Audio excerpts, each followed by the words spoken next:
paano maging smooth at hindi malag ang mga cellphone natin. Kung yung mga cellphone po natin ay mahirap na siya i-touch, try nyo po ito guys. Itong application na ito para maging smooth po at hindi na po malag yung mga cellphone natin. Open lang natin ang Play Store. May kailangan lang tayong i-install or download. Dito po sa may search engine, i-type lang natin ang touch screen repair. Then, search po natin. Kailangan nyo po siyang i-install or i-download. Bago natin siya i-open, check muna natin ang kanyang applications. Meron siya 10 million downloads, 4.6 ratings, 554k reviews. Ayan guys. Halos mga positive comments naman po yung mga nandito. Click na po natin ang open kapag na-install na po natin guys.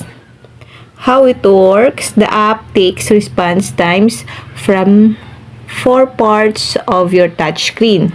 3 such samples are taken for better accuracy.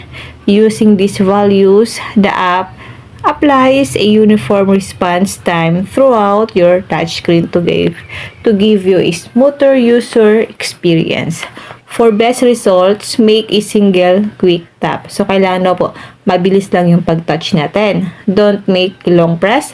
Huwag daw po natin i-long press. Don't drag your finger. Huwag daw po natin i-drag yung ating daliri. Restart your device after the process is finished. So, kailangan na po natin i-restart ang ating cellphone kapag na-process na po natin ito. Click natin ang OK. Click Start. Click natin ang kulay green. Kailangan guys, mabilisan lang yung pag-tap natin ha. Huwag niyo pong i-long press. Isang tap lang, dapat mabilisan. I-tap lang po natin ang mabilisan yung kulay green. Ganito lang po ang gagawin natin guys. I-tap lang po natin ang mabilisan yung kulay green. Tap. Tap.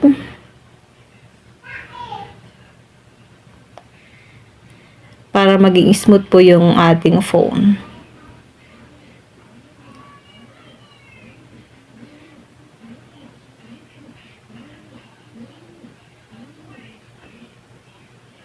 Ganyan guys. Sundin lang po natin.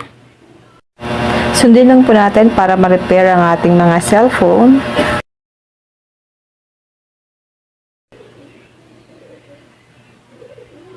Itap-tap nyo lang po.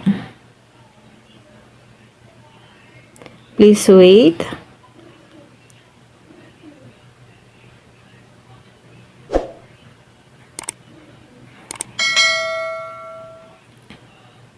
Success! Your touchscreen response time has been reduced by 8 ms.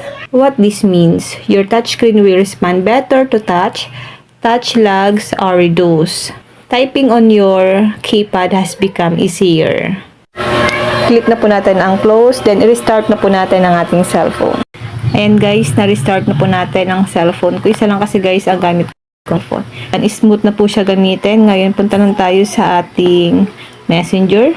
Mag-type na tayo sa keypad. Ayan, mas mabilis siya ngayon guys. Smooth po siya gamitin compare yung dating hindi pa po ako nag-i-install nitong application na touchscreen repair. Ganun lang po ang gagawin natin para maging smooth at hindi na po malag yung mga phone natin.